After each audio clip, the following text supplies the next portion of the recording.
Bitcoin's made some people very rich indeed, at least on paper. I've made an extraordinary amount of money. For some investors here, it's a roller coaster ride as values plunge. My son says, hurry up and become a Bitcoin millionaire, Mum. We discover the power behind Bitcoin. Every single one of these is a desktop computer. There are thousands of them. But is this all just some media hype? It's human nature to jump on the bandwagon. It's what every great bubble is made of, and they're calling this the greatest bubble of all time. And behind the hype, we uncover a plain, old-fashioned scam. What are we all here for today? Money. Show me the money. Tonight on Panorama, who wants to be a Bitcoin millionaire?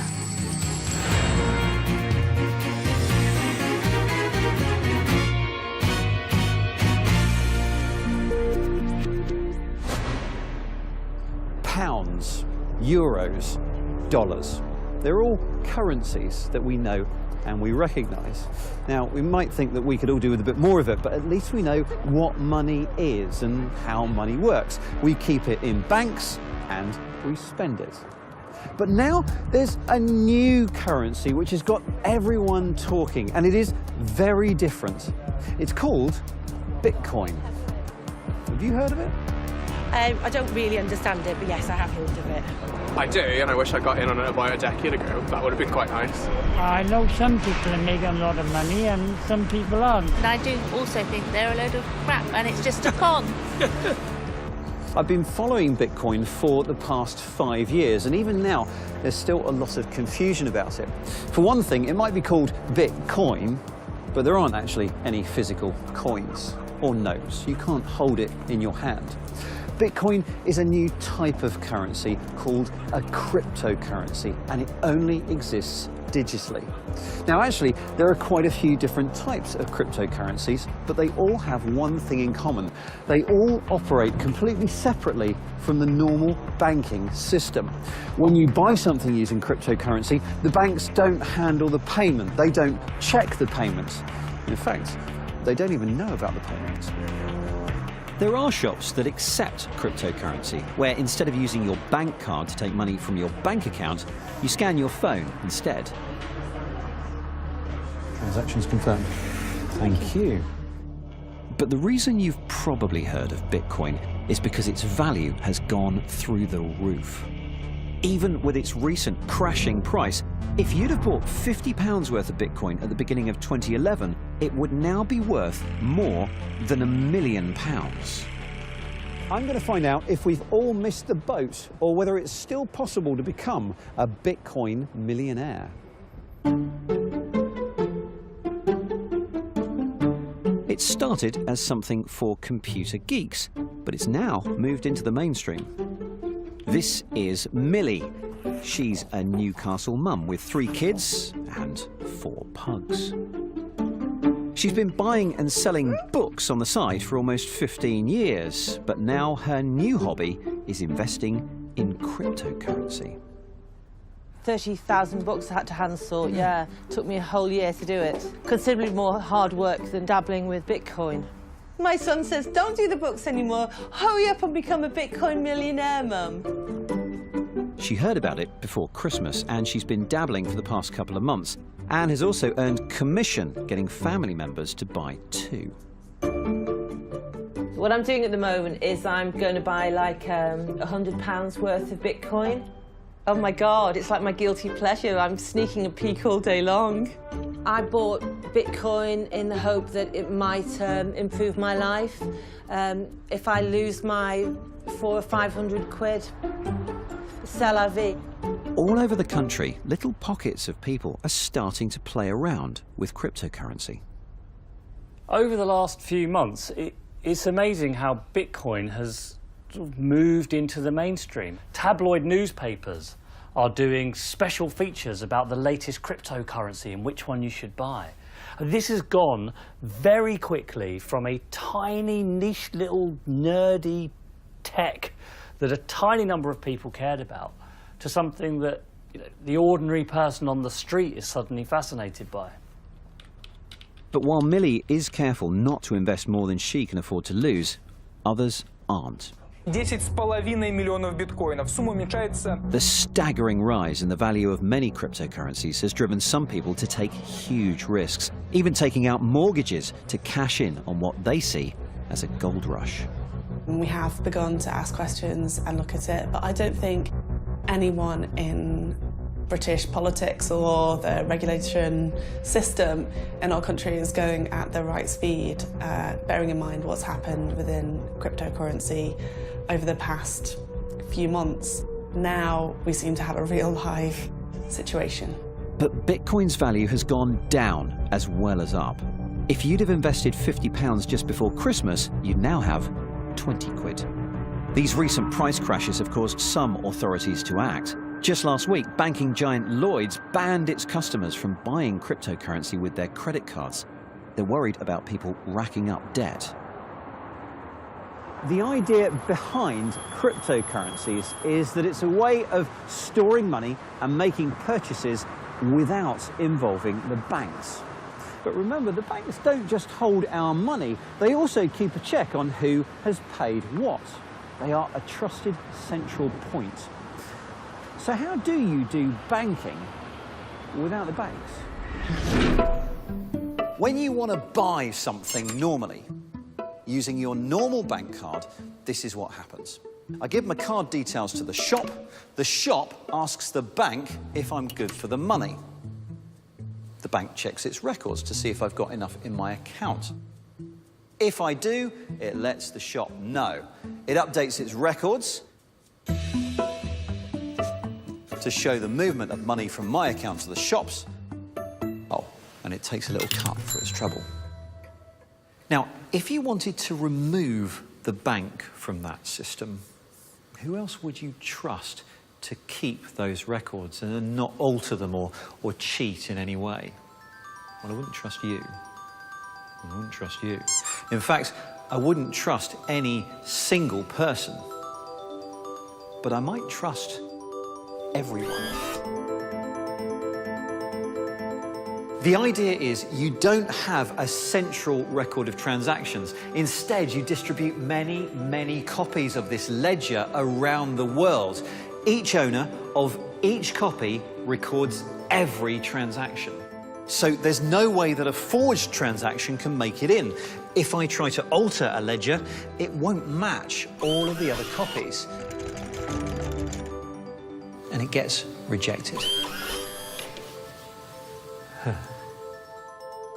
So, to buy something using cryptocurrency, I give the shop my details. The shop asks all the bookkeepers if I'm good for the money. The bookkeepers all check their records to see if I have enough. If I do, they tell the shop, and then all update their records to show the movement of money. Oh, and one of them, at random, will be given a reward of some newly created cryptocurrency.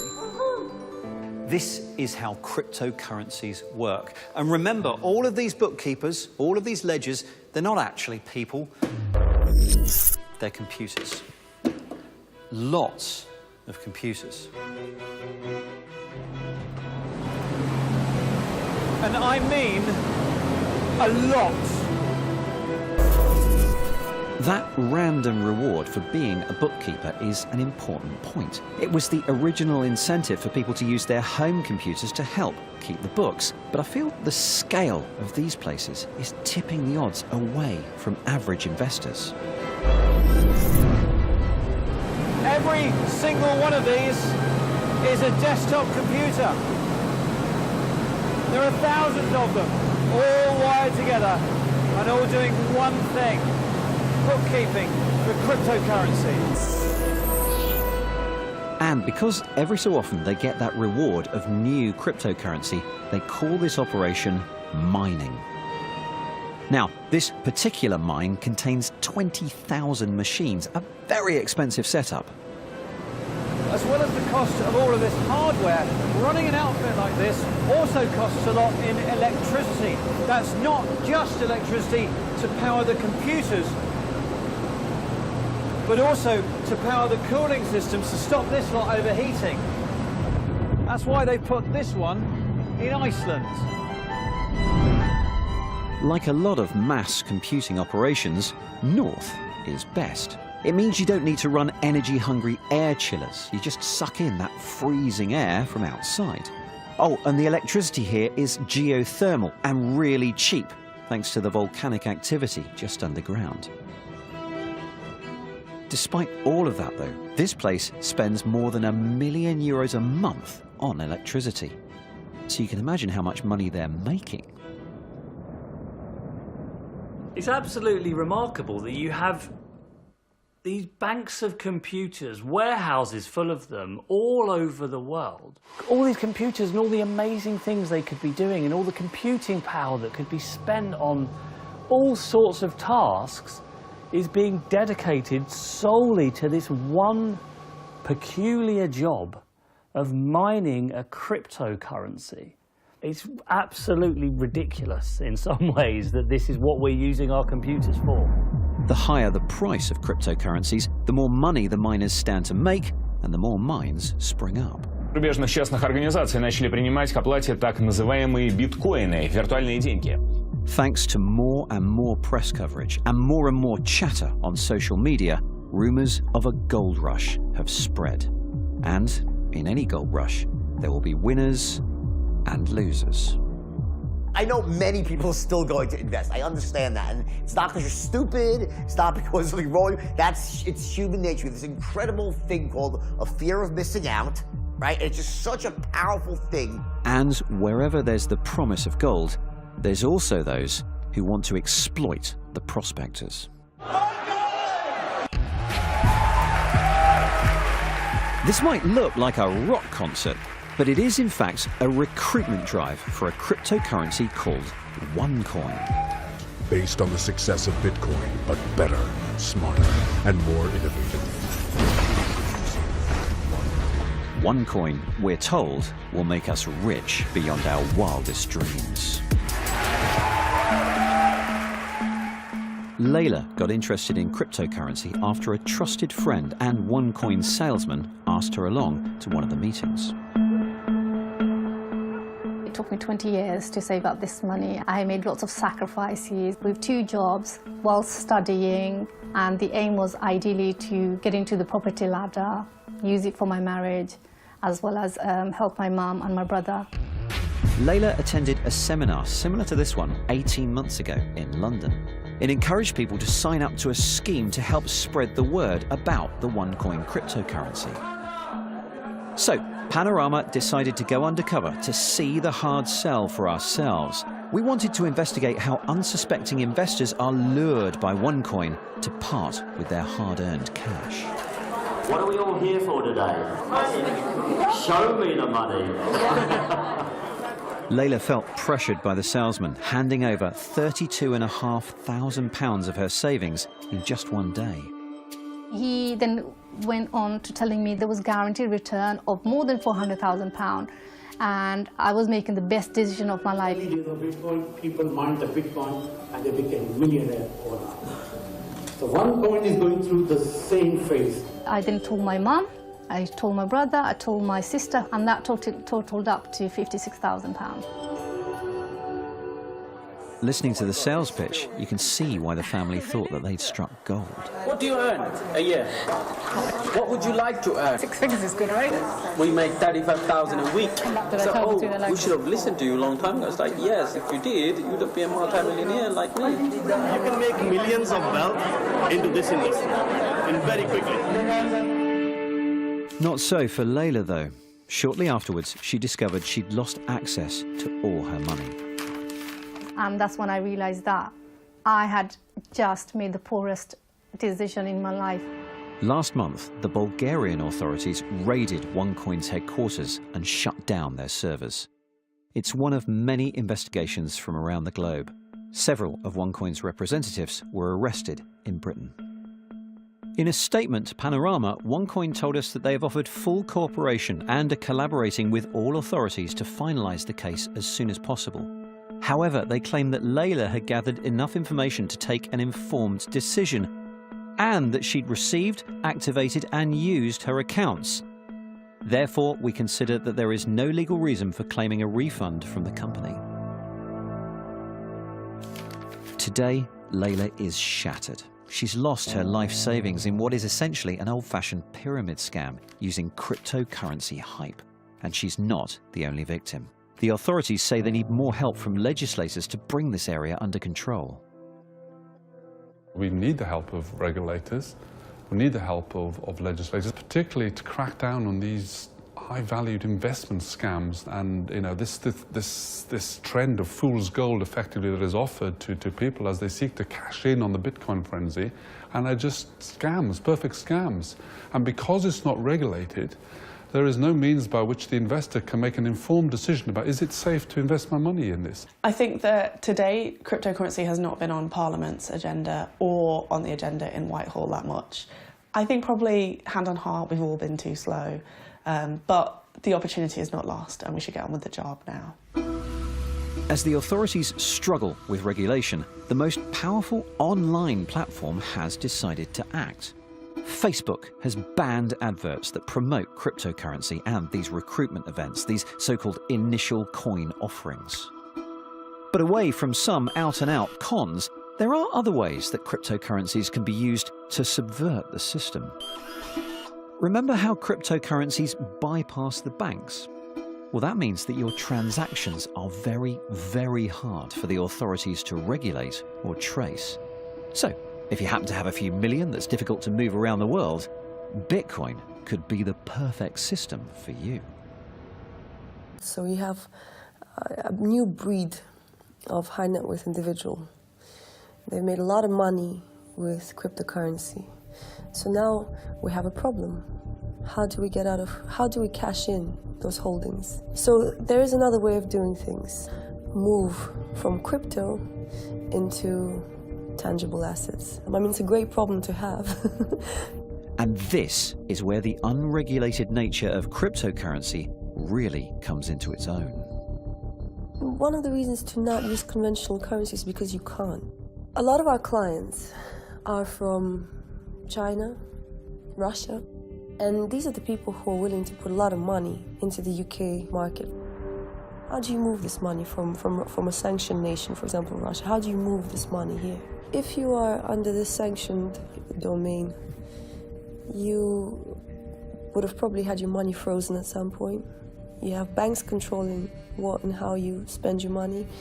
There are transactions always being flagged up, even though there's nothing wrong with them, but just because they don't look like your normal transactions, you're going to probably acquire cryptos and then very easily transcend that handicap. Elisa stresses that she does stringent checks on clients to make sure their money is clean before she deals with them.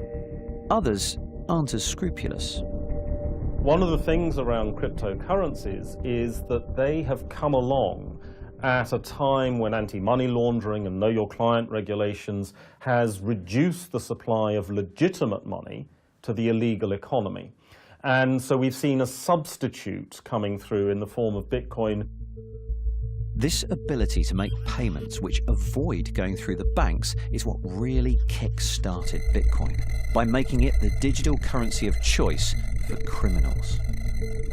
Since its earliest days, websites on the darknet have allowed the trade of illegal goods like drugs and weapons, with Bitcoin considered a safe way to make payments and even pass funds to terrorist organizations. But it's the use of cryptocurrencies to hide money earned through crime which is particularly worrying authorities.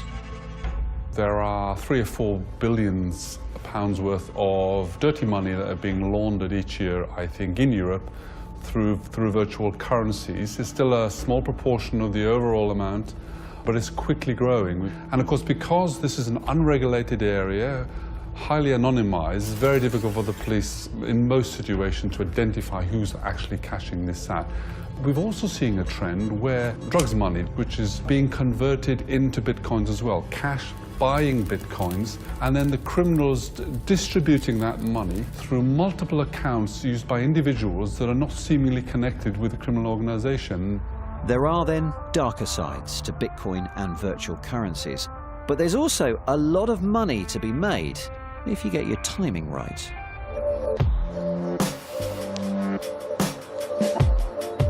I'm traveling to the heart of this new movement, San Francisco. In the 60s, this city brought the world hippie culture and free-thinking ideas. Today, it's an anti-bank revolution the people here want, and these early adopters are far more interested in cold, hard cash than free love. I've come to the Crypto Castle, a new age commune of which Jeremy Gardner is the king. So tell them to look at the volatility. It's something you Google. Volatility of Bitcoin. Now, the castle is actually a 3-story house, which this 25-year-old sublets to other cryptocurrency enthusiasts. I'm surprised we've got so many beds in a house that accommodates so many millionaires. The millionaires usually, once they make their millions, they move out. So. Right, okay. In 2013, he put all his savings into cryptocurrency. And after 4 years of growth, I've made an extraordinary amount of money relative to what I ever conceived. To me, crypto assets are like social security for millennials. In theory, young people that invest today have the potential to see a lot of their wealth being generated just by holding these crypto assets as they appreciate in value over the next years and decades. It's the investment opportunity of a lifetime. I've lived through crashes in the value of these assets before, and if my net worth dropped 95% tomorrow, it would have no effect on my happiness. It strikes me that even if it drops 95%, you are still going to be very wealthy. I'd still be fine. But you know, I don't want to come off as too obnoxious. Right, okay. hang around with these guys for just a little while and you do get the sense that something really is happening here. They talk a good game. But Jeremy is only a Bitcoin millionaire. Next stop, a billionaire.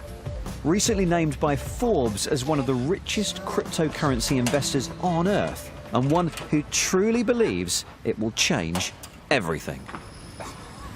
This is the future currency. You're not going to use pounds and dollars and euros and whatever anymore. In 5 years, you're going to walk into a Starbucks and you're going to try to pay them pounds or dollars or euros, and he or she will laugh at you because they'll say, well, wait a second, don't you have any Bitcoin? Tim Draper owns hundreds of millions of dollars worth of cryptocurrency himself, so maybe it is in his interest to talk up its value.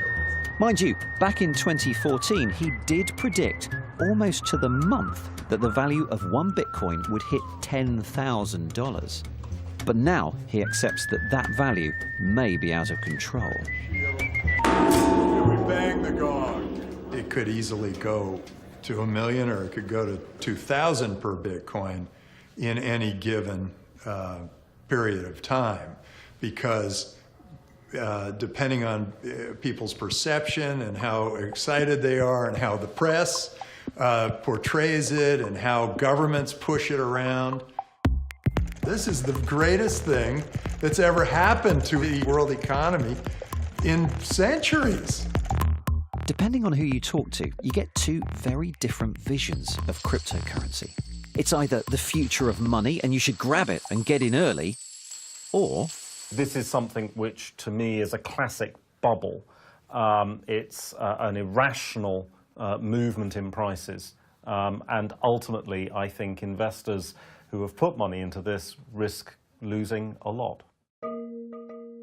The process of building a bubble means that individual investors have to have almost a religious faith in the future value of the cryptocurrency. And because they believe that this is going to unlock riches in the future, they are prepared to pay more and more money for that today. And the bubble keeps on inflating. At some point, Either the price becomes too absurd, or circumstances change, or it's revealed that there is not going to be any fantastic value in the future, and the bubble will come crashing down. The hype and excitement surrounding the promise of riches is all too familiar to this guy. The key to making money in a situation like this is to position yourself now before the settlement. Played by Leonardo DiCaprio in the film The Wolf of Wall Street, Jordan Belfort made a fortune from persuading ordinary people to invest in shares that he promised would inflate in value before the scheme collapsed and he pleaded guilty to fraud charges in 1999. If anyone knows about cons and bubbles, it's Belfort, and he doesn't see Bitcoin or any cryptocurrency ending well. So what would the wolf have made of Bitcoin? God, if I had Bitcoin back when that was, thank God I did, right? I would have made $50 billion, seriously. This is so, it's almost a mirror image of what was happening at my company. Belfort says he recognizes all the signs of market manipulation. They're out there putting out these sort of false narratives and these half-truths that if you read them or hear them and don't fully understand the big picture, it is very easy to think that they are right, that this thing is going to the stars, it's going to be the next big thing, and you throw your money in. People are mortgaging their homes, people are taking loans out on their credit cards, they're putting their last dollars into Bitcoin. You know, the ones in the end of the day that typically get slaughtered the most are the average moms and dads. So far, Millie has lost a small amount of money on her trades, but she's still hoping for good returns. I'd like to buy a house. I'd like to leave my children lots of money. I think I want all the things that other people want, just the normal stuff. Enough money to open a pug sanctuary.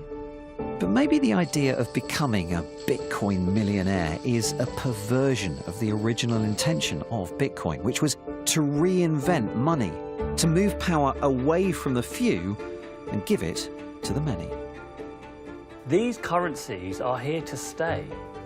They might fall in value, they might rise in value, but the underlying tech is not going anywhere. And more people are going to start using them. And I don't think governments are ready for that yet. The people behind cryptocurrencies designed an almost perfect way to wrest control from the financial system and governments. But I wonder whether they expected their model to be jumped on by investors, scammers, and criminals. And I wonder if they thought they could escape the grip of the financial authorities that they so railed against. As those authorities start to awake, the battle to impose control on cryptocurrencies is only just beginning.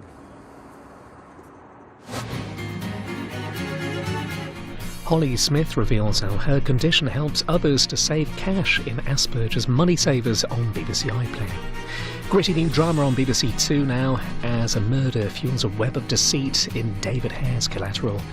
And here on BBC One, Mary Beard on the life and brutal death of Julius Caesar.